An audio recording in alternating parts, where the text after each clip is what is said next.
cooking to me goes well beyond just pumpkin spice. It's about cozy, comfort, bringing people together, dinners by candlelight, and I'm gonna share with you some of my favorite cookbooks. I personally have a collection of over 400, so I know that might seem excessive, but I am going to share with you my 7 favorite fall cookbooks that I use time and time again to create really cozy recipes, and we're gonna cover different categories. So I have some baking books, some books that are great for weeknight dinners, and then those really long, drawn out Sunday dinners that are the best when you have friends and family over and the day just goes on and on forever. And at the end, I'm gonna unbox my newest cookbook that just launched a couple weeks ago, and I am excited to go through it with you. I haven't looked through it yet, so we'll go through it together, and I will give you my initial review on it, and maybe it'll make its way into your collection too.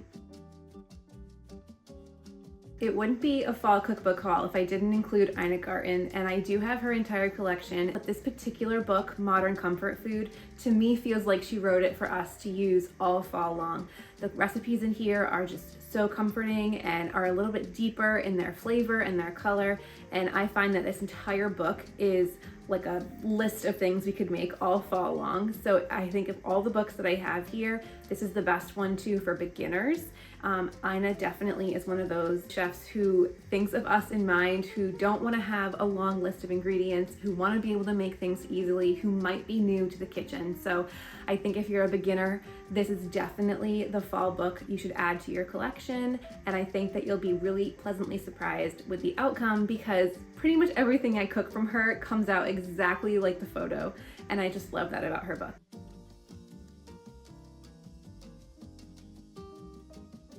The next fall book is a little bit more on the lighter side, but I'm choosing it because sometimes heavy meals can make us feel a little bit heavy. So this book, Mandy's Salads, is their second book, and I picked this one simply because they have a few more soup recipes in here.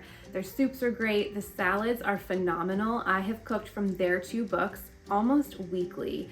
I love a good salad, but I don't want it to be boring. So they have so many amazing combinations that you can cook. They add tons of vegetables, they add nuts and cheese, and they have all of their dressing recipes in the book that you can make from scratch.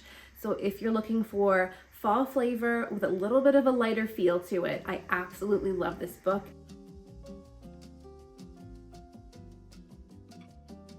The next book is a thrift store find, and I feel like most people will be able to find it. If not on the secondhand market, you can definitely buy it on Amazon.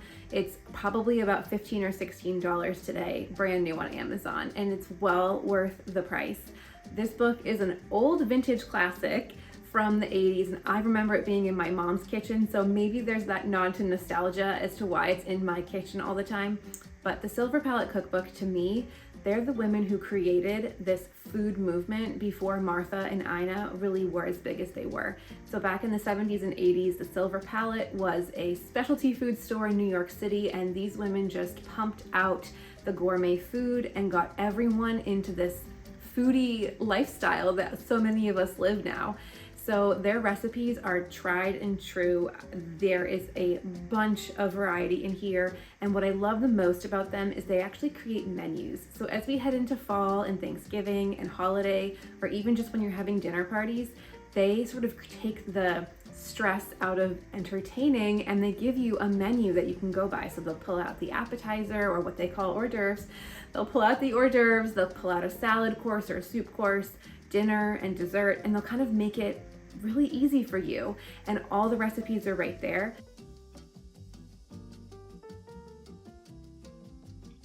Now I want to give you 2 of my favorite baking books. I think most people end up baking a lot in the fall and definitely heading into holiday. These 2 lean a little bit more into the fall category. So the first one is It's Turquoise Kitchen, and I've made quite a few recipes from here, and what I love is it covers everything from breads to quick breads to breakfast to cookies to cakes to pretty much anything that you need. And her recipes are phenomenal, and not only that, the photography and the way that the images look just makes me want to make everything in this cookbook. I would also add this into the beginner category, although there's some recipes in here that are definitely advanced, but I think there's enough in here that will give you a wide variety of recipes when it comes to the baking category, so that you don't have to buy a book for each thing.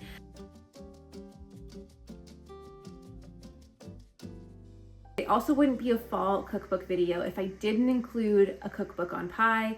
I think I own about 8 or 9 books on pie, which definitely is successive because I pretty much make pie once or twice a year, but I always try and make a new pie every single time.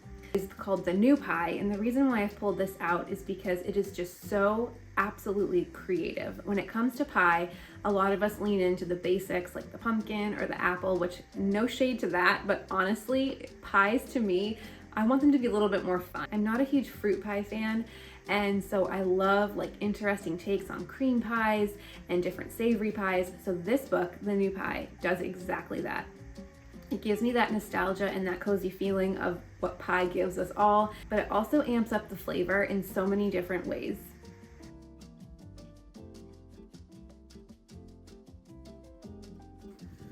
I love a good, quick, easy weeknight meal, so this book has become a staple, and I will cook every recipe out of the poultry section here. That is how good these recipes are. I will flip you through the book so you can see, but heavy on the photos. I think there's a photo for every single recipe, which I greatly appreciate. But overall, the entire theme of this book is doing a sheet pan easy dinner. So that to me fills the void of so many head scratching moments of what are we having for dinner.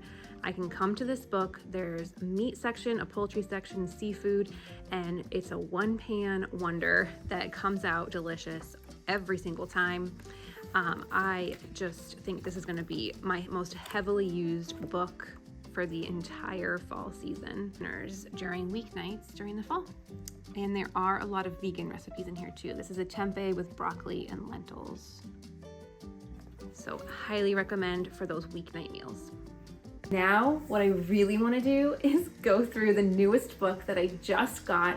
It is 6 Seasons of Pasta by Joshua McFadden. This is the 3rd book of his, and I have loved the other 2. I think I've shared them in my channel before. But Joshua McFadden is probably one of my favorite farm-to-table chefs. And what I love about this, who doesn't love pasta? Who doesn't love pasta in the fall? There's something so cozy and comforting about pasta. So when I had heard about this book coming out almost a year ago, I heard it in a podcast by Martha Holmberg. She co-wrote this with him. She's written many of her own cookbooks as well. And I heard her on a podcast and she kind of teased that this was coming out, and I have been keeping my eye on it probably since January or February of this year. I had it pre-ordered. The second it hit Amazon, I pre-ordered it immediately. So I'm excited because we're gonna flip through and actually get to go through it together and see what is in store, but I'm gonna guess it's pretty amazing. All right, here we go. I have flipped into the contents here so we can see how the book is laid out. So you're gonna get a first chapter of ragouts, which sounds perfect for fall. I love that they have an any season here. And then in typical Joshua McFadden fashion, we've got our seasons broken out. So we go from spring, summer, midsummer, late summer, specific fall, and winter. So I just love this so much because as someone who shops at the farm stand a lot, I feel like this helps me in doing that.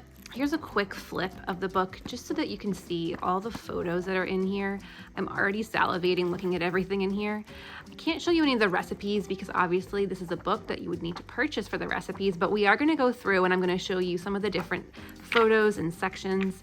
I love that there are a few extra recipes in here. I saw a Caesar salad recipe and a garlic bread recipe. But here are the ragouts, and this just sounds like fall to me. Ragout just sounds cozy, and I love when I can cook something for hours and hours on end. So I do feel like these are gonna be super delicious. Now we have any season, and this looks like it's your typical pasta, but knowing how delicious his recipes are, I want to try some of these. Penne alla vodka is one of my favorite sauces in the world. And I just definitely want to try that. So that will be on my soon to make list for sure. Then we've got spring, which I'm gonna skip over for now. We've got early summer, but as you can see, there's plenty of recipes for each season. We've got midsummer, late summer, and then fall. Okay, here's where we are. I feel like this is where I'm gonna live for the next couple weeks, and I'm so excited. I already see Brussels sprouts and kale, two of my favorite things. We've got a lot of mushrooms here. This sounds absolutely delicious, incredible. This is the mushrooms with sausage, spicy chilies, and burrata. Move to winter. We're not quite in winter yet, but I definitely think that pasta in winter is perfect. Roasted winter squash with a nut ragu. We've got our butternut squash, celery root, cabbage, and of course a baked ziti with broccoli. Well, I am very happy with this purchase, and I feel like I have tons of recipes that I need to make. So I am sure you'll see some of these in a future video, but I am very happy with my newest addition. So those are my favorite cookbooks for the fall season. If you have your own favorites, I would love to know what they are, because obviously I continue to grow my collection day after day, but you never know. But what I love, the reason why I love cookbooks so much is they give me creativity in the kitchen and creating exciting dinners, exciting meals for my family and my friends. At the end of the day, I love cooking because it brings people together and it brings my family happiness and joy. And there's just nothing better than making a delicious meal and putting it on your own table and sitting with your friends and family and enjoying it in the comfort of your own home. I do love eating out, but if I had to pick eating out over cooking at home with all my cookbooks, I would pick cooking at home. I hope you enjoyed this video. I hope you let me know if you end up buying any of these cookbooks, because I would love to know which ones were your favorite. I hope you have so much fun in the kitchen this fall and holiday season, cooking up a storm. I will see you in the next video. Bye.